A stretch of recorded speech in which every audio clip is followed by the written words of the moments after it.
శ్రీ లక్ష్మీ నరసింహస్వామి జ్యోతిష్యాలయం. మీకు తీరని ఎటువంటి సమస్యలు ఉన్నా పూజారి గురువుగారిని సంప్రదించండి. ప్రేమ, పెళ్లి, భార్యాభర్తల సమస్యలు, స్త్రీ వశీకరణ, పురుష వశీకరణ, ప్రత్యేకమైన పూజలు చేయబడును. నమ్మకంతో గురువుగారిని సంప్రదించండి. గురువుగారి ఫోన్ నెంబర్ 8897741766. ఓం సాయిరామ్. సమర్థ సద్గురు సాయినాథ్ మహారాజ్కి జై. సాయిబాబా భక్తులందరూ కూడా నమస్కారం అండి. సాయినాథుని ఆశీస్సులతో అందరూ కూడా సుఖంగా, సంతోషంగా, అష్టైశ్వర్య, ఆరోగ్య, అభివృద్ధితో ఉండాలని మనస్ఫూర్తిగా కోరుకుంటూ ఈరోజు ఈ వీడియోని మొదలు పెడుతున్నాను. ఈరోజు వీడియో ఏంటంటే 100 జన్మల పుణ్యఫలం ఉంటేనే ఇది నీ కంటపడుతుంది బిడ్డ. ఈ అదృష్టాన్ని వదులుకోవద్దు. నీ సాయి తండ్రి చెప్పేది ఒక్క నిమిషం విను అని మన బాబాగారైతే ఈరోజు మనకి చాలా అద్భుతమైనటువంటి సందేశాన్ని అయితే అందించారండి. మరి మన బాబాగారు ఈరోజు మనకి ఎలాంటి సందేశం అందించాలి అనుకుంటున్నారో ఆయన మాటల ద్వారానే విందాము. మరి మన బాబాగారి సందేశం ఏంటంటే, బిడ్డ, ఎన్నో కోరికలతో, ఎన్నో ఆశలతోనే ఉదయాన్నే లేచింది మొదలు నిద్రపోయేంత వరకు కూడా నీ ఆశ, కోరిక నెరవేరాలని ఎదురు చూపుతో నీ జీవితం అనేది ప్రతిరోజు కూడా గడుస్తుంది బిడ్డ. నీ కోరికలు, ఆశలు నెరవేరే క్రమంలో ఎన్నో రకరకాల పరీక్షలు ఎదుర్కోవాల్సి వస్తుంది. ఏ తప్పు చేయకపోయినా నిందలు అనుభవించవలసి వస్తుంది. నీ కష్టాలనేవి నా కోసమే పుట్టాయని, ఈ జీవితం అనేది బాధతో గడుస్తుందని ప్రతిరోజు కూడా ఎంతగానో బాధపడుతూ ఉన్నావు. నా నామస్మరణం తలుచుకుంటూనే ఉన్నావు. ఇప్పుడు నువ్వు నా మీద కోపంగా ఉన్న సంగతి నాకు తెలిసిందే. ఇటువంటి కోపం నా మీద ఎందుకు చూపిస్తున్నావంటే నేనైతే ప్రశ్నించను. ఒక తండ్రి మీద ఒక బిడ్డ ఎందుకు కోపం చూపిస్తుంది, ఎందుకు అలుగుతుంది? అది తండ్రికి కొత్తగా చెప్పాల్సిన అవసరం లేదు కదా. నీ సమస్యలన్నీ కూడా కాచి వడపోసానమ్మా. నీ సమస్యలన్నీ ఎందుకు అనుభవిస్తున్నావు, ఈ కష్టాలన్నీ నాకెందుకే వచ్చాయని ప్రతిరోజు కూడా నేను నీకు వివరించగలను. వాటన్నిటినీ తెలుసుకోవడం వల్ల నీకు ఎటువంటి ప్రయోజనం లేదమ్మా. నీకు కావాల్సింది నీ యొక్క కష్టం తీరడం.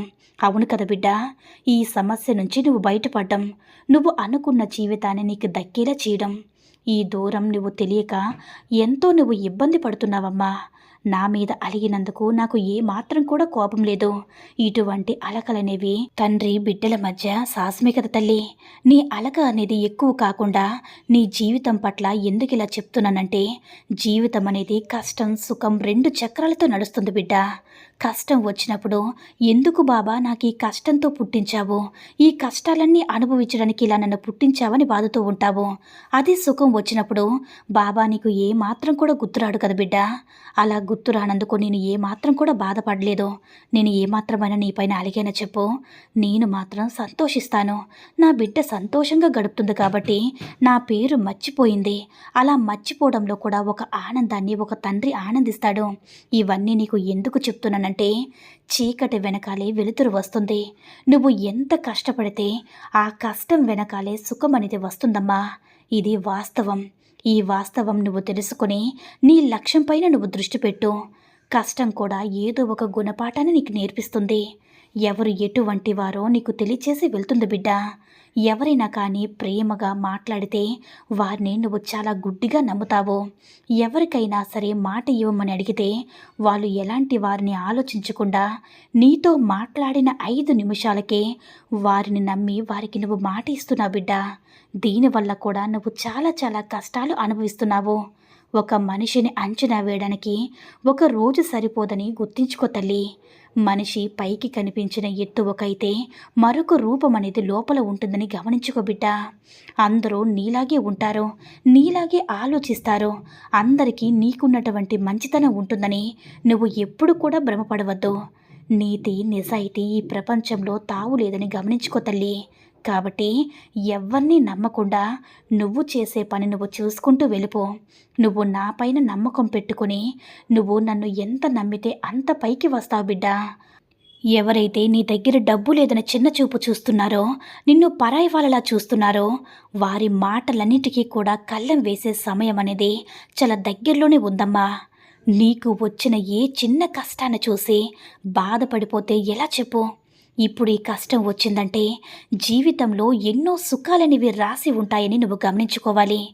భగవంతుడు నీకు పదే పదే ఎక్కువగా కష్టాన్ని ఇస్తున్నాడంటే దాని వెనుక నీకు సుఖం ఉంటుందని అర్థం తల్లి.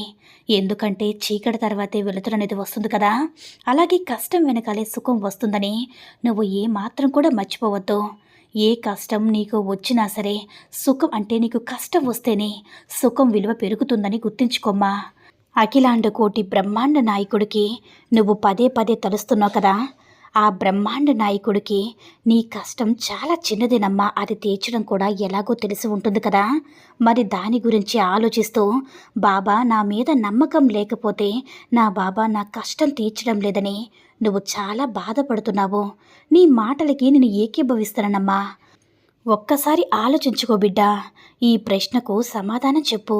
నువ్వు దేనికోసమైతే ఎదురు చూస్తున్నావో నీ యొక్క ఎదురు చూపులన్నీ కూడా నెరవేరే సమయం అనేది ముందుంది.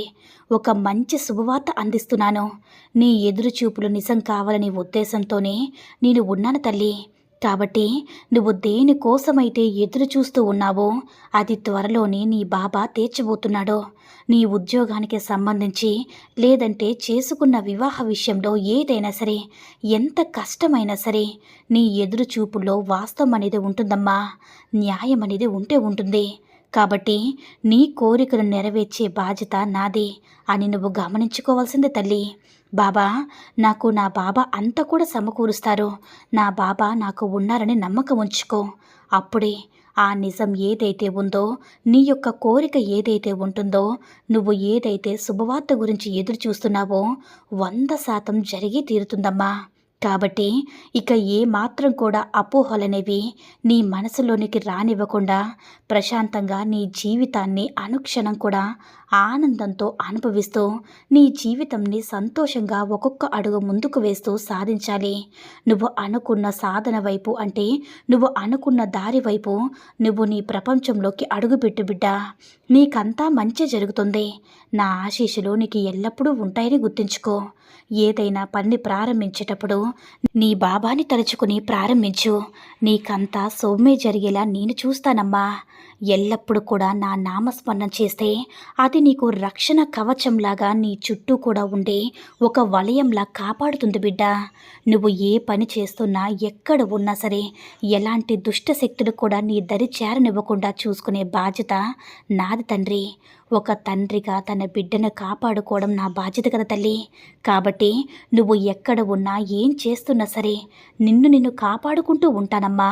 నీకు ఎప్పుడు కూడా నువ్వు నన్ను నమ్మావు కాబట్టి నేను నీకైతే అన్యాయం అస్సలు చేయను అని మన బాబాగారైతే ఈరోజు మనకి చాలా అంటే చాలా అద్భుతమైనటువంటి సందేశాన్ని అయితే అందించారండి. సాయి మహిమల ద్వారా వచ్చిన ఈ సందేశం మీ అందరికీ కూడా నచ్చిందని అనుకుంటున్నాను. ఈ వీడియో కనుక నచ్చినట్లయితే మరికొంతమంది బాబా భక్తులకు రీచ్ చేయాలా షేర్ చేసి లైక్ చేయండి. అలాగే మరిన్ని వీడియోస్ కోసం మన ఛానల్ని సబ్స్క్రైబ్ చేసుకుని మాకు కొంచెం సపోర్ట్ చేయండి. సర్వేజన సుఖినో భవంతు. జై సాయిరామ్.